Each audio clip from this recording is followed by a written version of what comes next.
MTS 2022 का notification आपका आ चुका है। हालांकि एक दिन लेट आया है, 17 से आने वाला था, 18 से आ गया। 18 जनवरी से 17 फरवरी तक फॉर्म भर सकते हैं। लेकिन एक चीज़ इंपॉर्टेंट है यहाँ पे मैं आपको बता दूं कि यहाँ पे जो एलोकेशन होता था, ठीक, वो आपका पूरा आपका टीयर 1 से होता था। लेकिन अब क्या हो गया कि डिस्क्रिप्टिव इन्होंने हटा दिया है। और दूसरा क्या कर दिया कि इन्होंने सेशन 2 जो आपका जियो और इंग्लिश का पेपर होगा, उसी के अकॉर्डिंगली जो आपका जो एलोकेशन है वो आप सभी का किया जाएगा। फटाफट से सारी चीज़ें मैं आपको बता देता हूँ। ठीक है, जैसा मैंने आपको बताया था कि यहाँ पर जो एग्जाम है वो आपका अप्रैल 2023 में होगा। ठीक है, लास्ट डेट आपकी 17 है और करेक्शन आपकी 23 और 24 फरवरी आपकी रखी गई है। फटाफट से सारी चीज़ें यहाँ पे मैं आपको बता देता हूँ। तो यहाँ पे आपका एमटीएस का आपका जो ये है वो आपका रिक्रूटमेंट यहाँ पे आया हुआ है। ठीक है, बाकी हवलदार का भी आपका सेम आपका लेवल 1 में ही है। तो अगर हम बात करें वैकेंसी की, तो भैया जैसा बताया था कि 10,000 तक हो सकती हैं। तो यहाँ पे आपका 10,880 के करीब एमटीएस की ओवरऑल वैकेंसी जो है वो आप सभी की आई हुई है। मैंने आपको लगभग 9,000 या हो सकता है 10,000 बताया था, लेकिन 10,880 आई हुई है। और हो सकता है कि इनकी से वैकेंसी जो है वो आपकी इंक्रीज भी करी है। लेकिन अगर हम बात करें हवलदार की, 529 वैकेंसी आपकी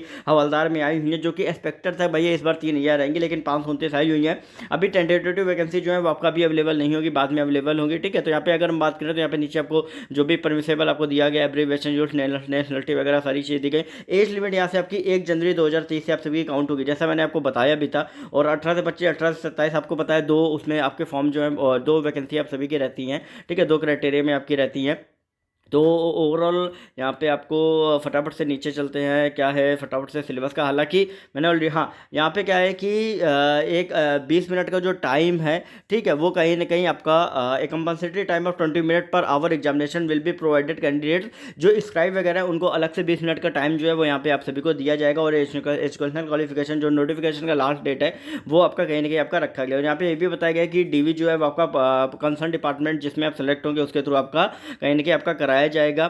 और यहाँ पे एक चीज़ ध्यान रखनी है कि फोटोग्राफ 3 मंथ से आपके ऊपर की नहीं होनी चाहिए। और फोटोग्राफ में कैप और स्कैप नहीं होगा लगा होना चाहिए, वरना रिजेक्ट होएगा। आप ये सीपीओ सीजीएल में आप देख सकते हो, ऑलरेडी यहाँ पे ये चीज़ें मेंशन करी गई हैं।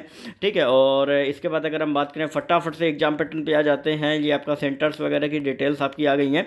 यस, तो ये आपका exam centre computer based mode होगा। मैंने आपको ऑलरेडी बताया हुआ है कि चेंजेस कुछ भी नहीं हुआ है। डिस्क्रिप्टिव यहाँ पे आपका हटा दिया गया है। और यहाँ पे आपको जो 2 सेशन में एग्जाम होगा, ठीक है, जैसे आपका सीजीएल के मेंस में है। ठीक है, हालांकि सेम टीयर है, कोई नया चेंजेस नहीं हुआ है कि भाई अलग से टीएल 2 है। टीएल 2 डिस्क्रिप्टिव इन्होंने हटा दिया है, क्योंकि डिस्क्रिप्टिव में क्या होता है, कई बार नंबर आपको अनइवन दिए जाते हैं, जिसके कारण से जो भी इनका डिसीजन रहा हो, ठीक है, तो ओवरऑल न्यूमेरिकल और न्यूमेरिकल एप्टीट्यूड और आपका रीजनिंग में आपके टोटल 20-20 क्वेश्चन होंगे, 60-60 मार्क्स के। मतलब एक क्वेश्चन जो है आपका 3 मार्क्स का रहेगा। और नेगेटिव मार्किंग आपकी 1 नंबर की आप सभी की जो है वो आप सभी की रहने वाली है। ठीक है, तो ओवरऑल यहाँ पे जो पूरा पेपर है वो आपका 90 मिनट्स का आपका होगा, जो कि पहले 1.5 घंटे का भी रहता था। ठीक है, तो वो सेम ही है, कोई चेंजेस नहीं हुआ है। सेशन वो सेशन 2 में आप सभी का कर दिया गया है।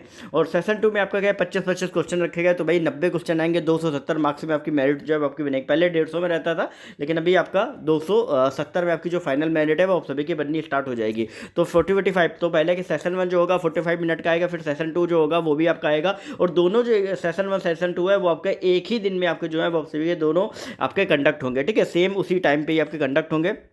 और यहाँ पर यस, और एक चीज़ यहाँ पे चेंजेस देखने को मिला हुआ है कि भैया देखो, निगेटिव मार्किंग जो है वो सेशन 1 में बिल्कुल नहीं है। मतलब न्यूमेरिकल एप्टीट्यूड और रीजनिंग में आपका निगेटिव मार्किंग बिल्कुल भी नहीं है। सेशन 2 में आपका जो है वो निगेटिव मार्किंग है, जो कि आपका 1 मार्क्स के है। और क्या है कि मार्क स्कोर बाई जो भी आपके मार्क स्कोर होंगे, ठीक है, वो आपके कहीं ना कहीं आपके नॉर्मलाइज्ड आप सभी के किए जाएंगे। बाकी टेंटेटिव आंसर की जो होंगी वो आपकी जल्दी, मतलब जैसे एग्जाम होगा उसके 2 या 3 दिन बाद आप सभी की अवेलेबल करा दी जाएंगी। और यहाँ पे एक चीज़ ध्यान रखनी है कि भाई जो हवलदार के लिए वो आपको पता है कि 15 मिनट में 1600 मीटर, और फीमेल में आपका 20 मिनट में 1 किलोमीटर कहीं की आपकी जो वॉकिंग है वो आप सभी की रखी जाएगी। ठीक है, तो ओवरऑल यहाँ पे एक क्राइटेरिया और दिया गया कि भाई अगर कोई वुमेन जो है जो अगर प्रेग्नेंट पाई जाती है, ठीक है, तो वो कहीं ना कहीं जो अनफिट डिक्लेयर अनफिट कर दी जाएगी हवलदार वाली पोस्ट के लिए। यहाँ पे हाइट वगैरह का जो है एक्सपेंशन आप सभी को दिया गया है। तो ये सारी डिटेल्स आपको दी गई हैं। बाकी आपको यहाँ पे मिलते रहेंगे, तो फटाफट से चैनल को सब्सक्राइब करके बेल नोटिफिकेशन आइकन ऑल पे कर लेना। कोई भी क्वेरी है तो इंस्टाग्राम पर सरकारी नौकरी वाले बाबा टाइप करके पूछ सकते हो।